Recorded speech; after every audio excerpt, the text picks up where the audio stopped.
So good afternoon, and thank you for joining us. Glad to have you with us this afternoon. We're going to be talking a little bit about renewals and renewal forecasting, but also a number of other things that we've been hearing from our clients and teams that we've been talking to them over the last 6 to 9 months as we approach the renewal season, particularly at this mark of having just passed the All-Star break. This will be interactive to the extent that we'll be presenting some information, obviously, as part of the webinar, and then we will open it up for questions toward the end of this. So looking forward to having some discussion at the end of this. So the primary question that we've been looking at in terms of renewal forecasting is trying to understand what motivates our customers to renew. And ultimately, that's understanding what relationship they have with each individual team. That's going to vary customer to customer. That's going to vary team to team. And it can be modeled and modified by many things within the interaction that that customer has within the team itself. So of this genre of things that could happen there, or it could be part of that relationship, it could be things around team performance. How is the team doing this year? Has the team radically improved this year versus last year, or has changed not doing nearly as well this year as they have done last year? Is there some level of personal interaction that they're having with the organization that they have not had in prior years, or are they feeling part of a special community, whether it's because of that personal interaction they're having with some sales member or certain community that they have with the organization, or because of certain events and benefits they have that are non-ticket related benefits that they get from being part of the program, or from their loyalty program. Are there benefits they're getting because of the fact that they are part of the loyalty program that the team has engendered with them? Is it because they like to be able to say that they are part of this team, that they are season ticket holders? Is it a status symbol for them, or is it part of their corporate entertainment package to be able to take clients out to this particular game?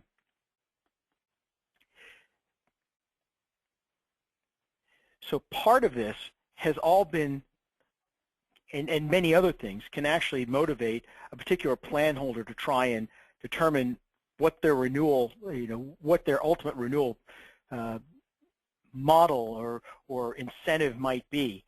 And the ultimate question for each of the team is how do we determine that and use that in our conversation with the customer? How do we try and fixate on what it is for that individual customer and try and use that in terms of our relationship with that organization, or with, if that's a business that's trying to renew, or with an individual that's going to be driving that renewal, that plan renewal, or that group renewal, or some other type of renewal that we're trying to drive with that individual.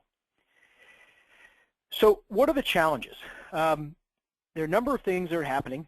Invoices are going out. When we first started working with teams a few years back, invoices seemed to go out in the November timeframe after the World Series.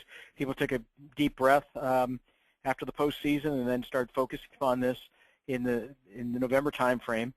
We've seen more and more teams start to pull this forward, and they've ultimately been trying to figure out, how can they impact renewal rates? How can we identify those customers that may need some extra help or may have issues that we want to address, et cetera? And we've heard a number of ways that they are reaching out to try and address these things. Phone calls, surveys, and different customer outreach among those. And we'll take a little bit of a deeper look in that. Again, with that ultimate goal of trying to know the customer and trying to figure out how we can ultimately touch that customer in a way that will somehow push them slightly closer to the upper likelihood of generating that renewal. And fundamentally, it's ultimately going to be about what works for the customer and what works for the team, what's sustainable. So for phone calls, one of the bigger questions is, what is the purpose of that call? And I think it, again, depends upon who you ask, and it widely varies, not only just in different sales departments, but also across the different teams that we've talked to.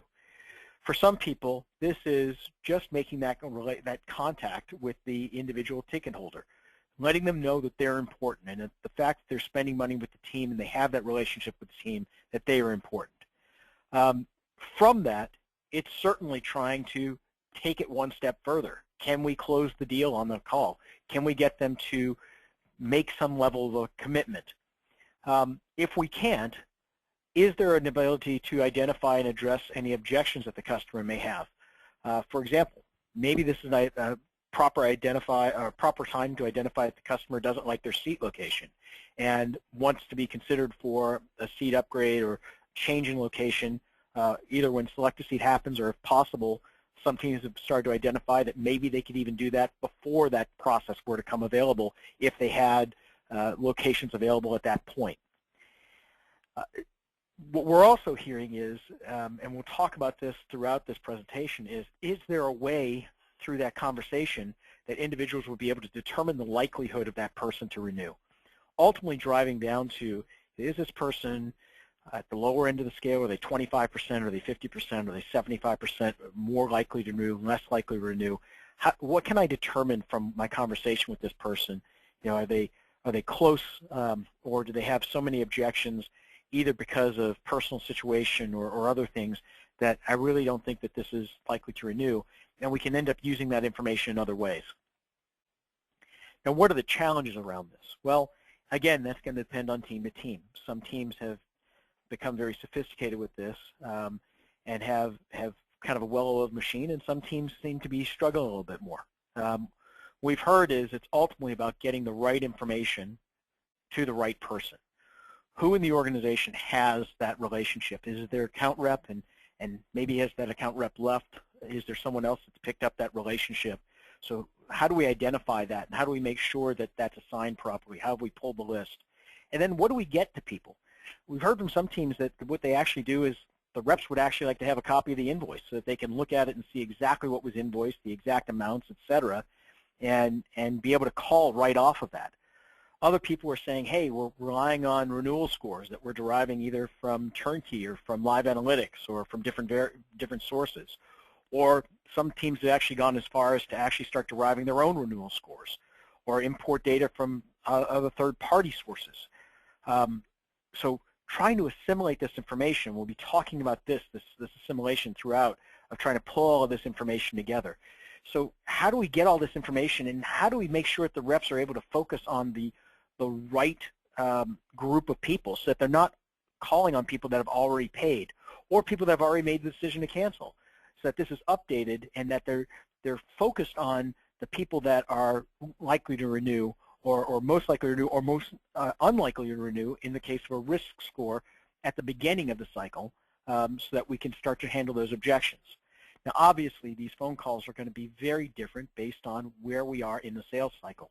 If we're trying to make these calls in the August timeframe, we're going to have a much wider net that we're going to be focused on than if we're actually trying to do these maybe closer to the late September, early October timeframe, where it's going to be much more focused on talking to specific individuals and trying to, if we've identified that people are not going to renew for specific reasons, may not be as focused on those people, and may actually be looking at another class of people to try and get someone who maybe hasn't bought a 20-game plan but continues to buy 15 games in the season to maybe upgrade to a 20-game plan.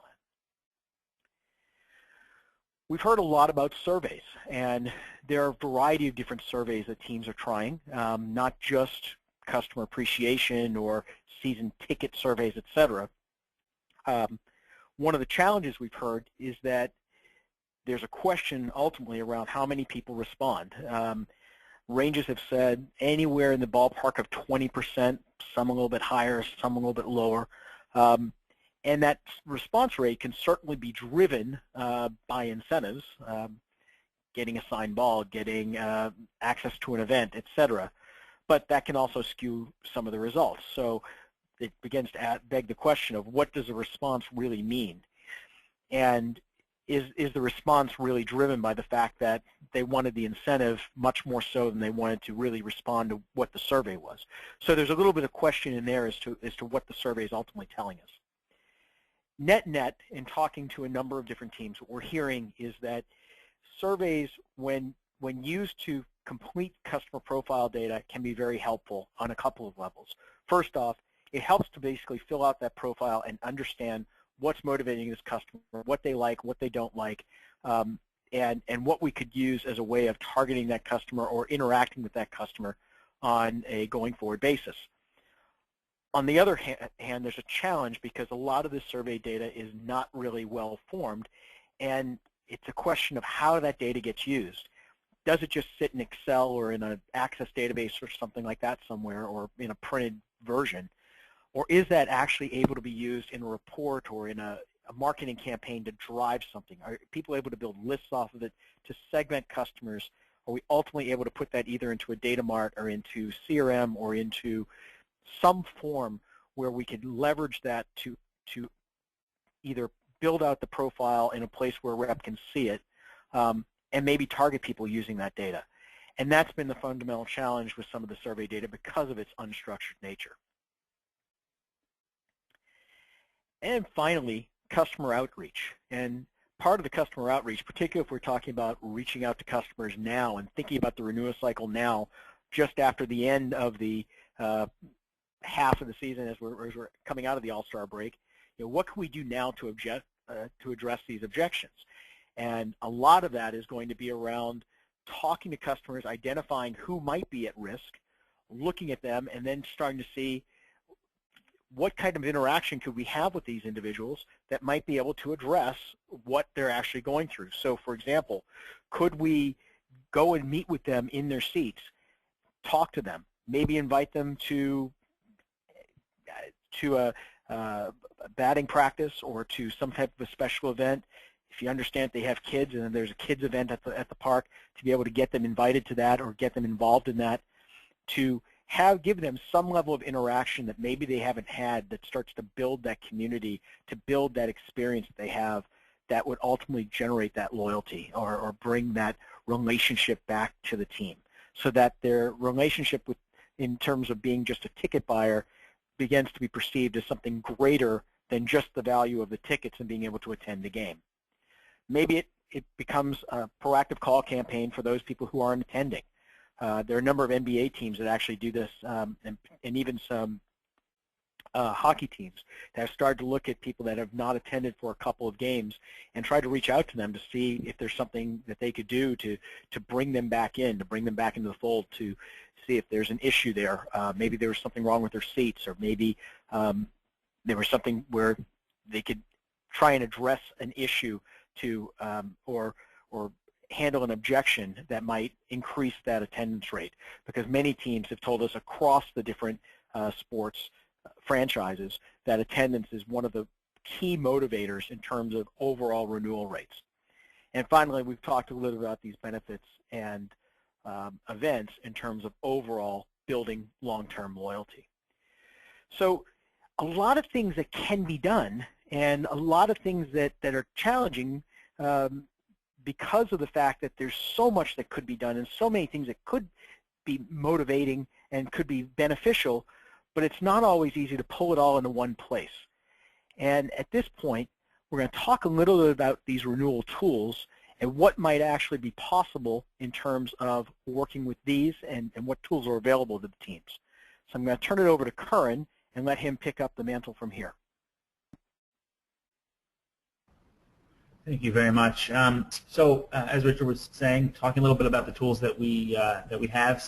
A lot of teams have gone so far as to really expand their toolbox in terms of how many different sources of information they have.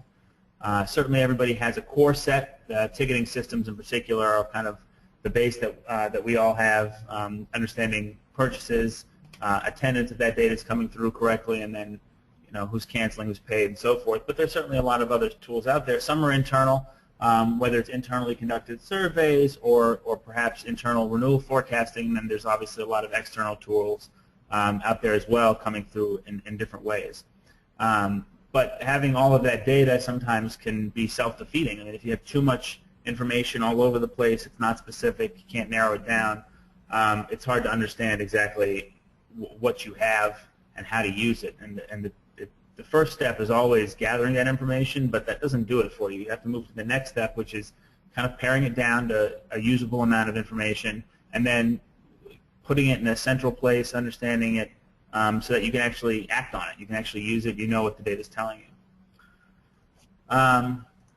So kind of looking at the next slide here, talking the tools are the information's there, that's good, but understanding how to best use it. The data being centralized is a key part. Not only having the data physically in a central location, kind of on the IT side, but really on the accessibility side, both in terms of kind of ticket strategy at a director level or vice president level, understanding all the information that's there, but also at a manager and rep level, understanding the important details about each customer, not having 10 different screens worth of information for every season ticket holder, but having one key set of information that's there that helps everybody do their job, whether it's the manager in creating campaigns and assigning certain customers to their reps, or whether it's the rep on the phone, understanding that he doesn't need to know the square footage of someone's house that you get from your Axioma pens, because that's not really going to help, but understanding what their purchase history has been and where they spend the rest of their entertainment dollars and things like that to kind of provide that connection. It's about, like everything else, kind of cliche, but it's about building the connection with the customer, but it's how do you do that? How do you have a rep talk to your customer like they actually know what's going on, like they know what the customer's done, what their interests are, and have that conversation so that the customer doesn't feel like they're being pitched, doesn't feel like they're trying to be sold something, but that it's really up to them, and that the best solution for them, what they actually want to do, is to buy a product, whatever that is, if it's a full season or a half or a mini planner or whatever that is. Having that understanding and kind of knowing what the customer really wants, even if they're not entirely aware of it. It's also about making sure you're selling the right product.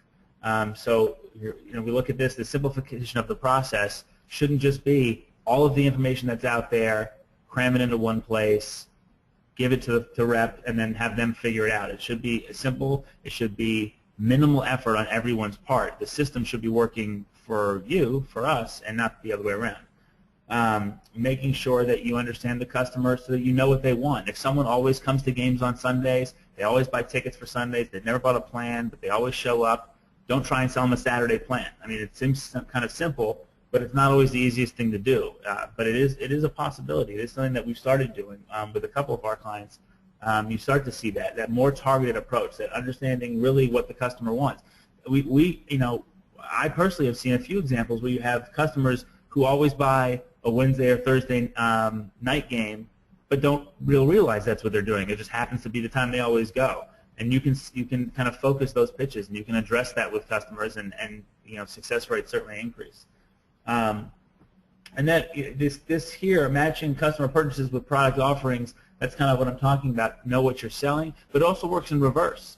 Kind of a next step kind of thing is, well, we've got a lot of customers who buy tickets against the NL West. They always see all the NL West games. We don't have any package that highlights multiple NL West games. Let's do that. Let's create a 4-game or a 10-game plan that highlights a few games, because we think we can sell 500 or 1,000 of these plans just based off the fact that we have people who are buying something we're not selling.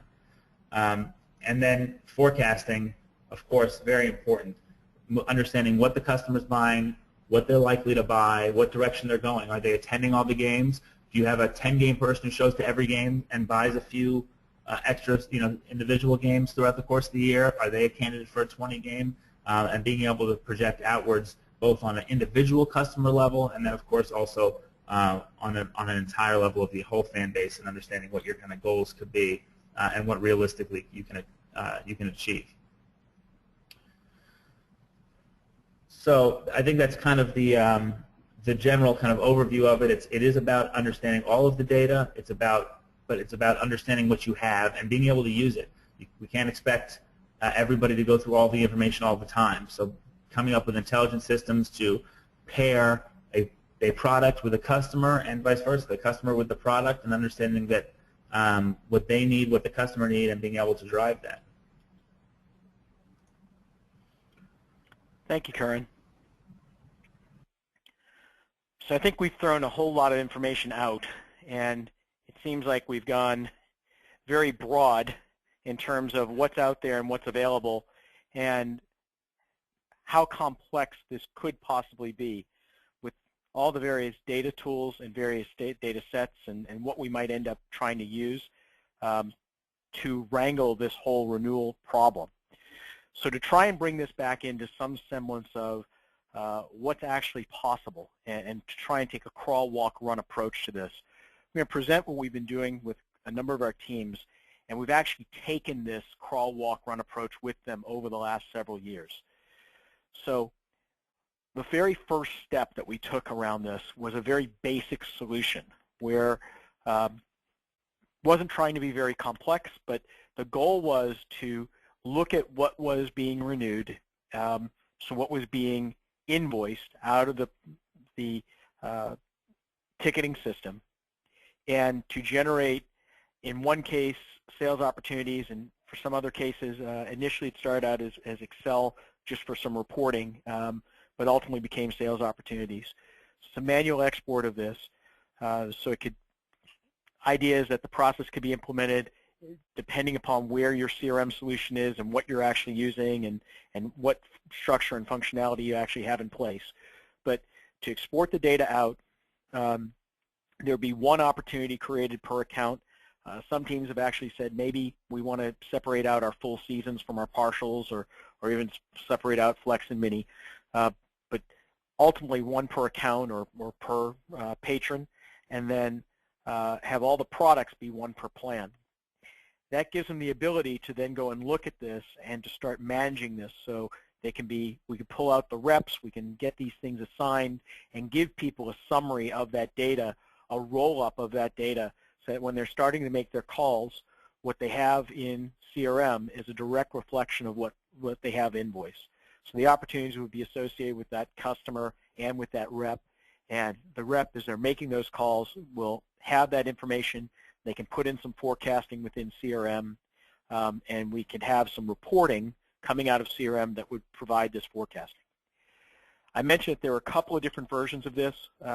There's one that we would do for plans, and that would be based directly upon what was invoiced.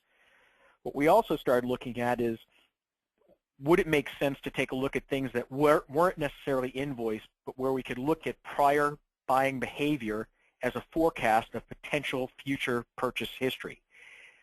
Specifically, we'd look at things like flex plans, mini plans, group purchases, and suites, individual game suites, where we might identify that a particular business or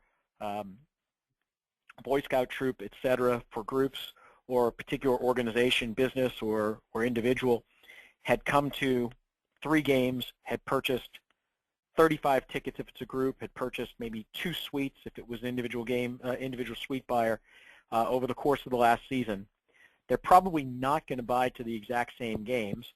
They may not even buy the same number of tickets, but we could forecast based on the number of games, the number of tickets, the average sale price per ticket, an estimate of their total spend, and put that in as well. That giving the reps a forecast of what to look at and what to focus on in terms of making those calls, and being able to have that conversation with the customer about saying, hey, you know, you did come to 3 games last year. You were buying on average 30 tickets per game. Is that something you're thinking about for next year? Would it be helpful for us to maybe think through that and talk through the schedule and what games might be interesting to you? So there are a couple of benefits, and one pretty interesting downward or con to this. So the benefits of this are that it's a quick and fairly simple approach for getting forecasting up and running. It can definitely be used to provide those forecasts and reports by individual plan and by rep and by account or patron. And we can pull those reports and slice and dice it. We'll actually see some examples of some reports in a little bit. And as I mentioned, it can be used for the non-invoiced items like mini and flex plans, groups, and individual game suites. The biggest challenge to this is that it relies on the reps to do a lot of the legwork in terms of reconciling what has been created with what is still outstanding within the ticketing system. So if people are marking things as paid, whether they're paying online or they're calling into the office and talking to someone, either that rep or someone in ticket operations, and paying, that's not necessarily translating over to the CRM system. And so you could have reps that are calling people and talking to them when they've already paid or maybe already canceled. And so a number of our customers came back and said, this is great, but both from a rep time perspective as well as from a reporting perspective, it'd be really nice if we could take this to the next level and actually integrate ticketing and CRM so that we had that bi-directional synchronization on the status of the plan, so we didn't have to have the reps going and closing that. So a number of our teams are actually doing that now. The process looks pretty much the same. The primary difference is that we have some ongoing synchronization that's happening that enables us to bring in the updates of what's happening to the plans. So as plans are being paid, maybe as they're being repriced, potentially even as locations are changing. So some teams are actually going ahead and doing upgrades during the sales process, not necessarily waiting to the end of a season or doing a select a seat down the road. They're actually moving people's seats as part of the renewal process. If that were to occur, that would automatically update the CRM solution as well, so that CRM is reflecting on a daily basis an accurate portrayal of what is actually in the ticketing system. So when the rep goes to call, they have a fairly good confidence that what they're seeing in CRM is what is in the ticketing system. There's two other pieces to this. One of them is that there's also some automation around the opportunity itself, meaning that if a person has two half-season plans or two 20-game plans or a single 80-game plan, if that record, that plan, gets marked as paid, there's logic that we've added, and this is team-specific, but if that is paid and there are no other line items that are marked as not paid, so in the case of a single 81-game plan that's marked as paid, or in the case of two 40-game plans that happen to both be paid at the same time, or based on team rules, put into payment plans, we could consider those to be paid, and that would automatically close the sales opportunity as one. That would reflect to the rep. They could get notified of that so that they know that their individual paid, but they would also know that they would not necessarily have to call that person unless there was some business process that required it. So some teams actually have a thank you call that gets created as a result of that. Other teams automatically just send a thank you email to the customer thanking them for their business and for their renewal, but they do not require the rep to actually go ahead and make that phone call. What we've also started adding in this season is some automation for third-party data. I've shown this coming from the ticketing system, but sometimes it comes from other third-party sources, where if we are able to take updated attendance totals for plan attendance or risk scores, whether that's coming from live analytics or from turnkey or other sources, or any other data that might be relevant for the rep to be able to see on the opportunity, we can grab that data and also either stick that on the opportunity or, if relevant, on the opportunity product, so that when they're making those calls, they can consolidate as much of that information in one place as they need. So they're calling the customer, they're already seeing what was invoiced, they're seeing the total invoiced amount, they're seeing each of the individual products. They can see that risk score so that when they're looking at all their opportunities, they can sort by that. They know who's been paid and who's been canceled. They can look at the attendance percentage. So we're trying to give them as much of that one-stop shopping as possible through this level of integration. As a side benefit to this, they end up having more interactive reporting as well, and we'll see that in just a second. So just in the details, the solution isn't radically different from the basic one, other than it offers that solution back and forth between CRM and ticketing to keep the products up to date. So the products get automatically marked as paid or canceled, with these rules being driven by the individual teams, including what happens to the ultimate opportunity, and then the ability to include that third-party data, whether that's renewal risk scores or updated attendance or anything else that may be relevant. Now, I mentioned the fringe benefit of this. By linking the CRM and ticketing data, we are able to deliver real-time plan forecasts for renewed, non-renewed, and canceled plans. And this was one of the things that a number of our teams came back and said to us was missing in terms of what they were able to do from their own reporting perspective. So from the ticketing system, they were able to tell who was renewed, who was not renewed, and who was canceled.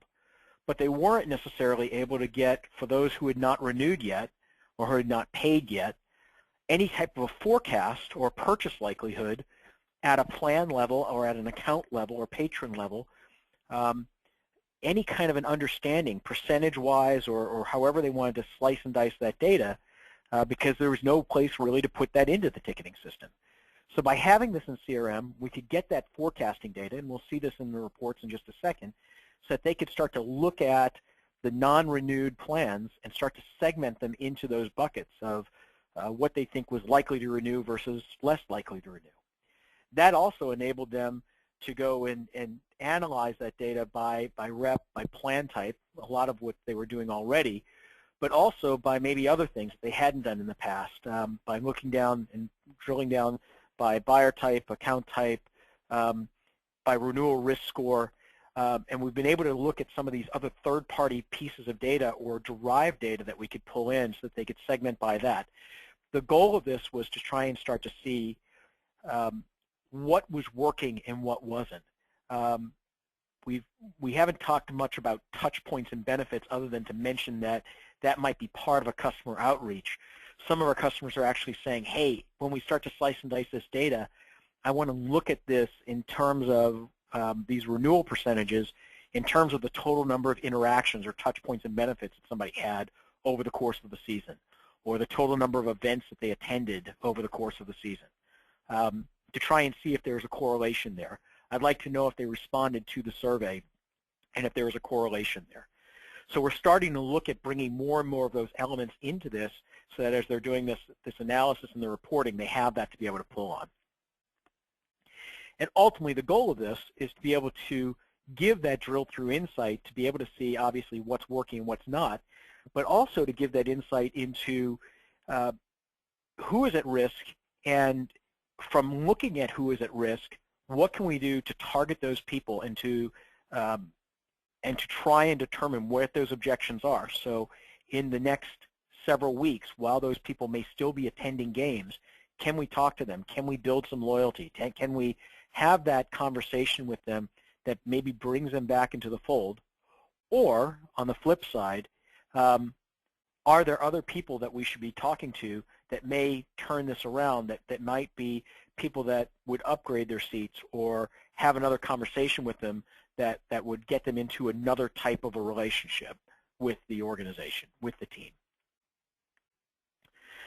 So a couple of examples of reports. So this is just a breakout of the plans by forecast status, and this is showing the total number of games and maybe plan IDs, and the numbers, obviously, but also showing it by the paid status, the canceled status. And this column here, this is really the statuses up on top is what we'd pretty much be able to get out of the ticketing system. This is the forecasting that the reps are able to put in through CRM. We're actually able to break out the data and start to see where the numbers are. And as this progresses, we'd obviously expect to see this be a bit larger, smaller in the 75% as we begin our campaign. This number should get larger, as should the paid number as we go through. But hopefully, this 25% shouldn't be very large as we get closer and closer to the actual final renewal date. This should get smaller and smaller, or we'd identify, the people that are not going to be renewing. So we want to use this to start to identify where we actually have to do our work and where we need to be focusing on. We did this one slice of it just by the statuses, by the plans. Another one is to just take a look at the records that have not been paid or the plans that have not been paid and break this out by specific reps. I took the plan IDs out and just started to break it out by the reps and then by their percentages. And one thing that we noticed immediately is that this particular rep doesn't have anything in a status of 75%. that might be an indicator that they're not either trying hard enough or they just haven't moved anybody into that status. And maybe that's an indication of they're holding back or they're grandstanding on some of their customer forecasting. So that might be an indication for their manager to go and have a conversation with this rep around how they're forecasting and or what's going on with those particular conversations. But ultimately being able to drive these conversations with the reps and understand the status of this, ultimately being able to drill down all the way down to the individual plan or patron and account record itself. One of the other things that we've done in the past, and as of last year, started to model this into renewals, is to start looking at heat maps. And we've developed this. Takes not too long, a couple of days, to actually build out the section-by-section heat map for a particular stadium. So we've done this a couple of times now, and what it enables you to do is to tie this maybe to your full season plans, half season plans, or to look at blocks of renewals by different price codes, etc. Really, however you want to slice the data, and to start to see patterns of this in terms of total renewals by goals. And so just to show you, you can start to see some progression by different values, maybe by looking at our half season versus maybe our 20 game, of seeing where we are in terms of total renewals in different sections as time progresses, or as we're looking at different plans to see where things might be. The goal here is really to kind of look at this by section, and then there's a drill through to this to go and see the actual plan holders, and maybe even what actual plan they have, to see who's in what seats and what plan they have and what they paid for it, so the purchase information from that. So all of this can be derived through that data, through that, whether it's been in the static information or the synchronized information for either one of those plans. Obviously, it's a lot richer if that data has been pulled over from the synchronized data, because it's always up to date with what's the latest that's in the ticketing system.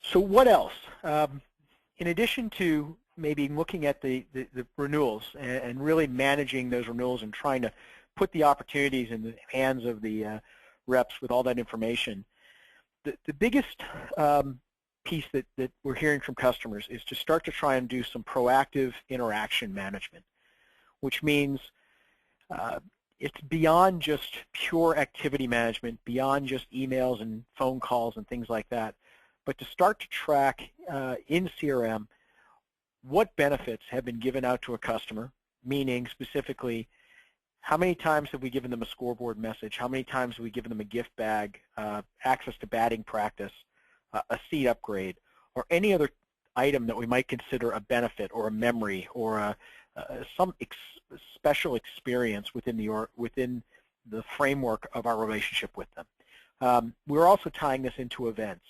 So if there's a family event that we've invited them to, or a season ticket holder event, we'll tie that benefit to a specific event code and track that as well, so that they're able to, we're able to track that and determine whether or not just they were invited, but did they attend, and potentially was it a positive or a negative experience for them if we're able to get that information from them.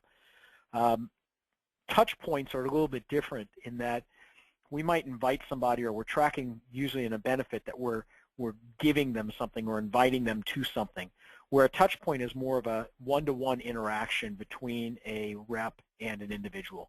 It might be an in-seat visit, or an off-site meeting, or a conversation that they have about their experience being in the loyalty program, or being a member of that particular team's affinity group. The touch point is really about building that relationship and having that one-on-one relationship with the client, but also that client having someone that they can go to and knowing that they have a relationship with someone on the team themselves. Having these and being able to track them is the first step of that. and being able to build out some of the functionality there is pretty simple and straightforward. What we're now beginning to see is, in order to really manage toward a plan for these, is to have a service activity plan where we say, for these classes of season ticket holders, maybe it's based on total spend, maybe it's based on total spend and years that the person has been a season ticket holder. For each team, it's slightly different, but they build out an activity plan that says, we think that this person should have a certain number of touch points or benefits over the course of this season. And we'd like to proactively define what that number should be, and then start measuring ourselves as an organization to see where we are by the All-Star break, or as we start to approach the end of the season. Have we hit those targets, or where are we deficient? Where haven't we done that? Maybe then looking at other indicators like attendance and other risk factors, the renewal risk score from Turnkey or from Live Analytics, and looking at this as another indicator of the renewal component to begin to determine if this is helpful or hurtful. Are these benefits and touch points that we're doing actually helping us and improving our renewal rates, or are they not having an impact? Or is it just part of a necessary part of the relationship with the individual? Unless we actually track that, we're not necessarily clear on what that may be. So teams have started to say, yeah, we absolutely do want to go ahead and track these, at least begin to track the benefits and touch points. We're beginning to hear a little bit more about maybe actually proactively building these plans, and maybe even beginning to report out to the customers as part of the invoicing or as part of the conversation with the customer around the renewals, what they've been able to get in addition to their tickets, what other benefits they've gotten, which is really identified in these benefits and touch points.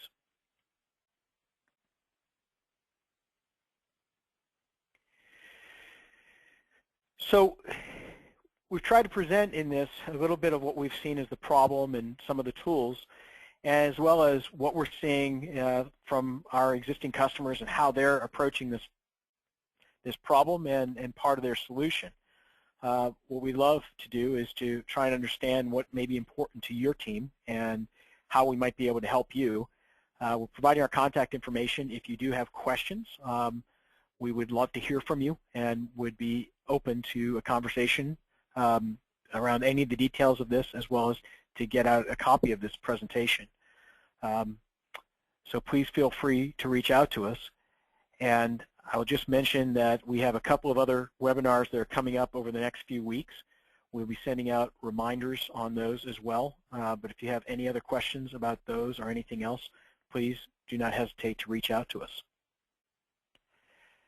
At this point, I'm going to go ahead and open